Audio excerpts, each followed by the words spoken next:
Okay, this will be the only video of my day. When I did, and I returned home from my travels, I now speak to thee. Speak to thee. Who am I? Who am I? I am the man who's speaking. So I'm stoned and tired after a long day's hike, okay? In parlance, you must let me be. Please. I made this video just to let you know to let me be because this has thorns on it and that is fucking cool. Wow. That's so cool. I love thorns. It's funny, like I got a tattoo with thorns on it when I was about 21 years old, and now I'm 50, and I finally starting to appreciate my interest in thorns. Thorns have been a big, I don't know, it's just what an interesting thing to take an interest in. Thorns, like, hey, what do you like? I like thorns. I'm waiting till someone asks me. I think oh, it's going to be a really interesting thing to say, and it'll make me look cool. But it's also true, so I like stuff like that. Things that are true that make you look cool. And then things that are true that aren't cool. Like, I could say something like, I'm a chronic masturbator. It's like things that are true that are not cool and nobody wants to know. Even the things that are cool, people don't want to know. But like, there's bound to be a few things that make you cool, unless you're hanging out with a total narcissist. There's got to be, everyone's got to have like something cool. So for me, that would be like, what do you like, dude? Oh, you'd be like, hey, here's my friend Landon. He's into thorns. And if we were 15 years old in 1980 at a death metal camp, that would make sense. Otherwise, it'd be like, who cares? But anyway, still, I like thorns. Thorns. I'm not saying that we all like thorns the same way. I'm sure we all have different interests in thorns, and but there's all forms of thorns, and thorn interest around the world has blossomed thanks to the increasing predominance of thorns. So, news at 11. Okay. So you get the turn of my mind a little bit as it moves in and out of coherence with your mind. It's something that we all have the ability to do, which is move in and out of coherence of other people's minds, and even our own mind. We go out of our mind just so we can come back again and say, hey, we traveled at the speed of light and now we're 2 seconds younger. We traveled back in time. You got 2 seconds older while I was just spending time on the spaceship playing with myself. And I did that while I was standing here talking to you, so that's pretty nimble. Like Jack be nimble, Jack be quick. Jack do be as quick as my little dick. Coming in and out of you before you even know it and convincing you in things that I just made up because it made me feel good. Masturbation at a whole new level, involving nobody doing nothing. Don't worry, officer, I'm not doing anything. I've not been doing anything for a long time now. Ever since the first time I peed my pants in public, I stopped doing everything. And I think that was a shock. The first time I went to preschool, I pissed myself, and I think that was when I just stopped doing everything. I think, people talk about, oh, we get older, we did a protest. I think my body did every protest. Every time I pissed my bed, I was protesting too much. It's like, okay, so I became a protester. Other people piss their bed, and maybe they have their own. I think we all have our own protests going on inside ourselves, maybe. And that's okay. Like, we all have our little protests. Like, I'm not going to buy that product this month because I'm protesting them. I learned from Scott Knockleby, a really wonderfully intellectually precocious young man I went to elementary school with, the word boycott. I'm like, this guy was a pretty interesting young man. His dad was the principal. Got kind of effed over by the secretary, I think. But anyway, yeah, I mean, I liked his way because I would actually learn things from Scott. He would use words that meant something. I'm like, whoa, boycotting. I would just listen to him speak to people in the schoolyard, and I would pick up things from him, like boycott. Huh. I think he knew what a filibuster was, too. I still don't really care. I think everything is a filibuster. It's like, isn't that like when you bullshit to put off the time when you're going to have to do something real? Hey, man, give me a filibuster sandwich. My dad, like many fathers, had to do something real. And in my life, I became more likely to consort with people who didn't do anything real, many of whom have careers, say, in healing on the West Coast or in North America, that are based on Huey. And all they do is get people to have faith in them for no good reason, while being perfectly capable to be utterly demonic or just reliably deformed sorts of people coming out of a difficult world. I just did something. Just like, anyway, feels like my other camera just shut down. But in many different so-called healing arts in North America, they're really doing nothing. And whereas people like our fathers spent their careers doing something, it's one thing to convince someone that doing some qigong is going to cure their melanoma, and it's another thing to sell someone a truck that works and a winch that works when you need it from a reliable source. Like physical, real things. Right? So over time, we've seen a predominance here on the west coast of Canada of occupations for, spiritual healing type people, male and females, who don't really do anything for a living. Life coaches and the like, naturopaths. And I understand that it's work and it takes acupuncturists and it takes training and all those things, but I don't want to be mean, but really, in all honesty, I've studied these things and they're nothing. They really are nothing. In a way that I understand, they're always going to be something for someone. And you can fool some of the people all of the time. And I used to be fooled myself. I get it. And you know what? I've studied some of these people who are very smart.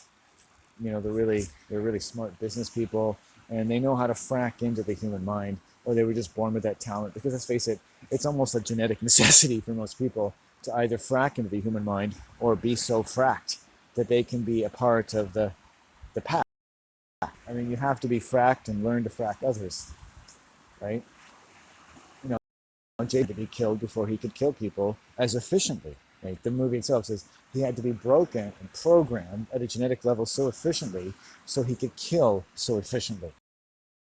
Effective and reliable instrument of lethal damage to any number of other people without any moral, political consequences. And so, of course, in the movie, he becomes the opposite, right? Like the abused child who says, I'm not going to be what you want me to be. I'm not going to be a perfect economic instrument for the bullshit that it seems to have taken our family to be able to sustain and labor under in order for us to get anything done. And the cost of which is that somebody gets to touch little Bam Bam every second generations in order to throw all kinds of other monkey wrenches into an already difficult world when it comes to gaining, losing, and never getting back our mommy and daddy the way we might have liked if we even sustained a voice capable of complaining. The effective elimination of which is testified and confessed to by major fucking authors in the English canon of literature on human social development and engineering. Now I'm making a speech. And that's not appropriate because I'm not a speech-making type of guy. You speak, you die in my universe. You speak, you die. You speak, you die. No talking. Right. Only I can speak. I cannot preach because no one will listen. I cannot teach because no one shall learn. I shall not breathe, for there is no one to say, hey, it's worth breathing. I'm glad you're breathing. Is anyone glad I'm breathing? If I stop breathing, would anyone feel bad about it? Dun, dun, dun, dun, dun. I feel like it's a question on Jeopardy and the Nightmare of the Damned. I'll take strange questions for 1,000, Alex. It's the daily double. How many people, this number of people, would care if Landon Seeley stopped breathing? Clean air. Or any air at all. Do, do, do, do, do, do, do, ding, ding. I've got the answer. What is nobody? That's correct. And how much did you risk? Oh, the whole 95,000 million credits, Alex. You are the next highest winning tremendous Victorian of Jeopardy! During the making of this presentation, Landon in fact stopped breathing, but we don't care. And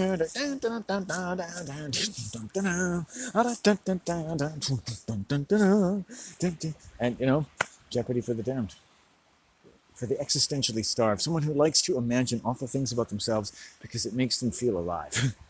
Dark people who say that thorns are their favorite things because they protect us. They are the protector. The thorn represents Thor. He is the ultimate protector.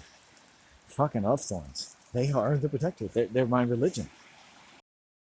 They're like, they poke you. They say, hey, you know what? This is real, dude. This bitch is real. We're live. You go through a little thicket of thorns and that stops you in your tracks. Take someone's like, oh yeah, I am a Navy SEAL. I can walk anywhere I want. I was like, yeah, walk through that thicket of thorns over there. Oh yeah, fuck, man. It's like a fucking fucking knife sticking into your fucking skin, and I can't fucking move without bleeding. Fuck. What did I just do? Okay, those are called thorns, sir. It's the next level of your training. Jason Bourne had no problem with this. The problem is he bled to death. That's okay. Exsanguination is a perfectly acceptable way for our soldier to die, and we consider that a complete success. If you do anything that involves losing the rest of your blood sac, and we're happy to pay your parents and children a whopping lump sum payment for the death of your parent or child. Thank you for your service. We assure you they died a miserable and gruesome death, which was sufficiently heroic to warrant a film that will be amalgamated and consecrated and tabulated to be of the greatest effect, and to be of the cumulative sum of many wonderful heroes like your parent or child, whose labors taken together did free the world from another 100 years of freedom. Thank you so much. Don't listen to anything we're saying, but let's face it, you tuned out and stepped back and started playing with yourself before you were born. Thank you so much. Thank you so much. The government thanks you. I like to say the actors are happy you keep watching their films, and the celebrities are happy that your children still want to emulate them and expose various acreages of their skin as though the last free estate of the minds of our people lay somewhere in their pimply-faced bodies. And this is my commencement speech for Harvard 2025. That was my opening joke, by the way. Feel free to laugh. Actually, not even a comedian. I was dead serious. But it's funny because I'm wrong and you're okay. Please don't adjust the horizontal. Don't adjust the vertical. Sit in your seats. Wear your dresses and the like, because everything is fine. You know it. I know it. Everyone in the hall knows it. All your professors know it. Everything's quite good. Things are going fairly okay.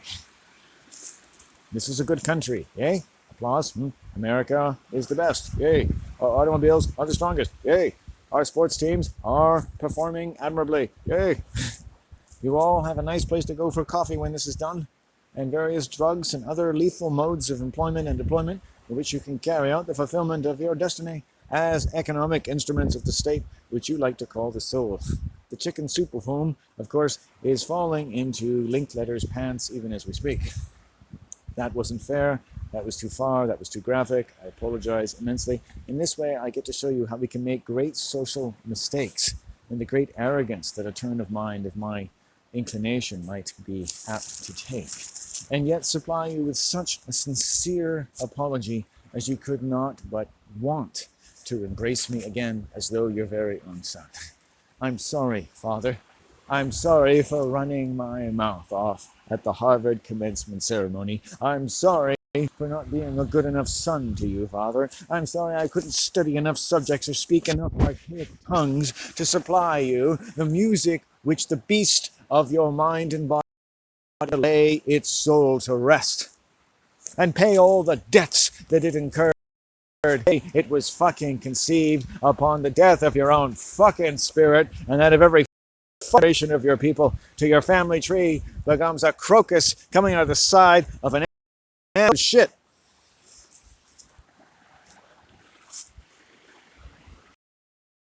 The second part of my speech, which was a dramatic presentation of the general turn of my mind when I'm really all by myself and saying things that I wouldn't want anyone, much less Harvard, to hear. I decided to take a risk, though, much like you do during your spring breaks, when your children go out all intoxicated and excited to the point that they're just, now at this point, just branches and hoping that somebody captures them on Facebook so they can look back on it in 20 years and say, that's why my children are retarded.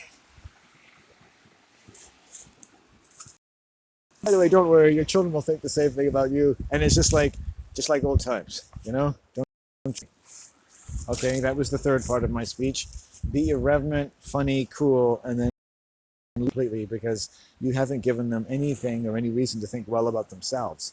You've taken the air out of the room. You've sucked the life out of the very corporeal being of the many occupations which these have undertaken, if you will, and not only during classroom hours, and not only to satisfy the syllabus of their various esteemable courses, but also all in the in-between areas of the fretful gambits for sexual and mental and emotional autonomy, which is a constant siege that must be undertaken with a gratuitous amount ability that tries the athleticism of the most triumphant athletes of Roman world.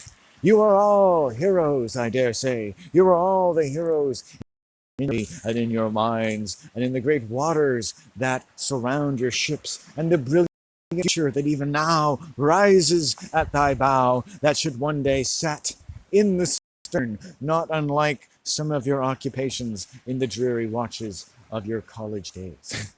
No, but even know this nigh difficult moment in the speech. We can also look to the left and to the right, to the many waters of the roiling forces which presage even now the demands that may yet be placed upon you. And you, even to be threatened in your greatest, most triumphant certainty of whether or not you can even continue or get through this. Get through this, I say, get through this. That such a realm, such an ethereal water first lay around every side of your celestial bowels, yet even in your mother's most limpid dreams when she was a child, sustaining all of the forces and invasions and economic capitalizations, which we yet sustain such sieges upon our flesh and blood that we yet rejoice in the many fitful Romanesque pleasures which we undertake when we have sufficiently intoxicated ourselves during our spring break. Which brings us back around to fertility. And that is the next part of our speech, that we should remain fertile in all our days, that we should be industriously disposed towards making new things and new thoughts. This difficult thing we call the world, a little more peaceful, that it should come out of its dark ages, that it should preserve what is right, and that it should have to consonant what is wrong, and we, or some mighty, can throng in such a consonance that has been achieved by the most spiritual, the most aptly educated and sexually oriented people that have ever come together to make the world all right. And now I affect the speech of my ancestors, because I begin a sort of shanty, a tale of an ancient mariner, indeed, whose boat has not sustained the many various and yet sacred attentions which we should like to enjoy the challenge of not succumbing to, quite the way that we might have succumbed to some destructive creative process that tells us, even in human biology, that things have to be destroyed so that whatever is left can be considered an improvement. And when enough things can be destroyed in enough interesting ways, popular enough to enough people, sustaining as honestly as they can whatever it is they have to sustain, we can call it a new man and a new creation and some evolved or enlightened thing. That just chipping at the block at what isn't the kind of human we need is not the only type of speed to go at when thinking about what it is to be a human being.